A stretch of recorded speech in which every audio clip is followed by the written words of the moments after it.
పరిశుద్ధులందరినీ తీసుకుపోతాడు. మేఘాల మీద యేసు వచ్చుచున్నాడు, పరిశుద్ధులందరినీ తీసుకుపోతాడు. లోకమంతా శ్రమకాలం, లోకమంతా శ్రమకాలం, విడువబడుట బహుఘోరం, విడువబడుట బహుఘోరం. యేసు రాజుగా వచ్చుచున్నాడు, లోకమంతా తెలుసుకుంటాడు. యేసు రాజుగా వచ్చుచున్నాడు, లోకమంతా తెలుసుకుంటారు.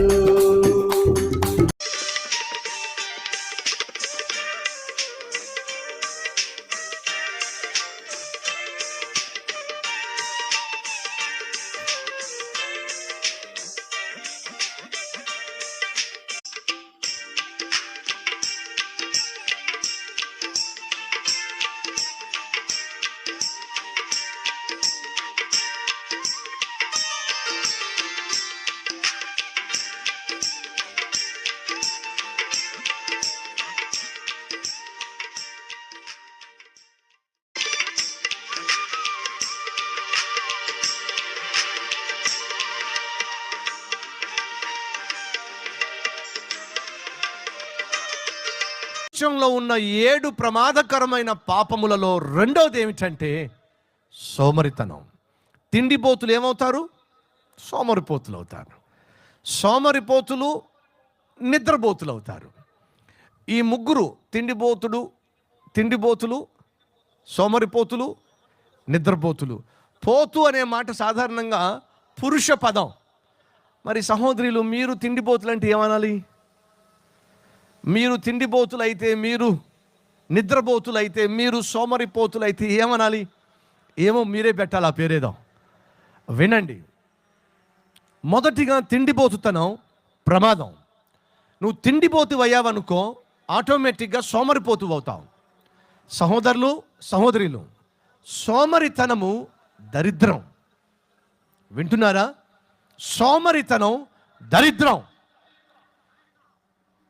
చదువుకుంటున్న స్టూడెంట్స్ చక్కగా చదువుకోవాలంటే వాళ్ళు యాక్టివ్గా ఉండాలి, అలర్ట్గా ఉండాలి.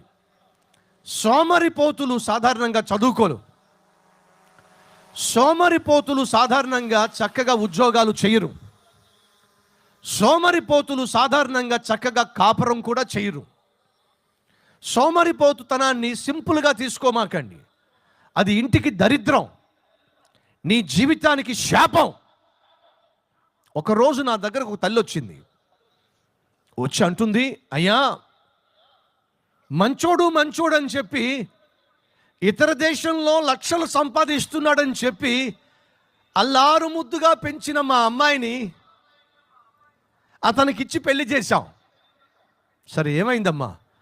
6 నెలల తర్వాత మా అమ్మాయిని పుట్టింటికి పంపించేశాడు. ఎందుకు పంపించేశాడు?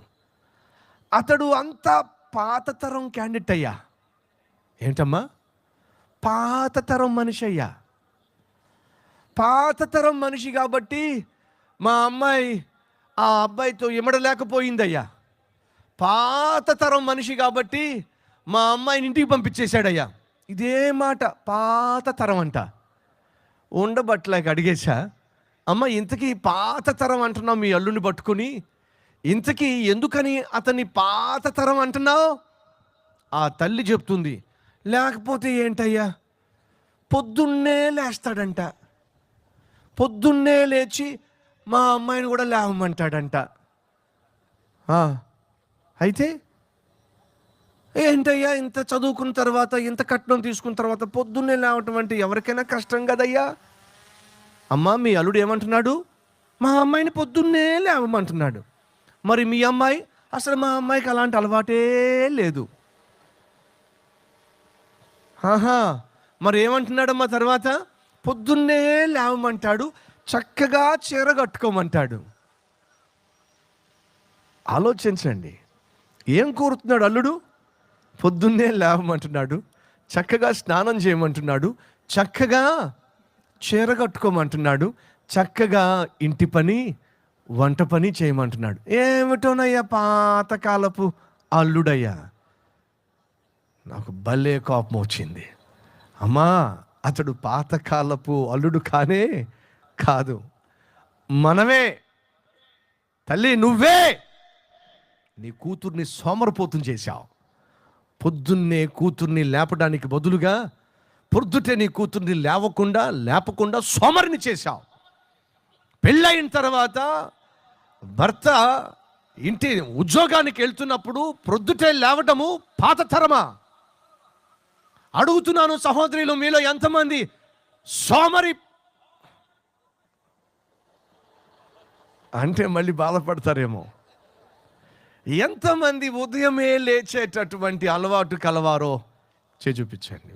ఉదయమే లేస్తామండి మేము. ఏమి నిజమే? అయితే 4 years తర్వాత నేను రానవసరంలా.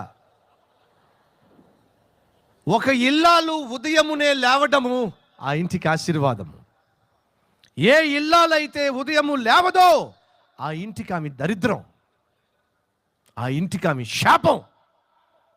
ఈ తల్లి అంటుంది, నా కూతురు పొద్దున్నే లేవాలంటయ్యా, లేచిన వెంటనే చక్కగా స్నానం చేయాలంటయ్యా, చక్కగా చెరగట్టుకోవాలంటయ్యా, చక్కగా వంట చేయాలంటయ్యా. ఏమిటయ్యా ఇది? ఓరి ఓరి ఓరి ఓరి.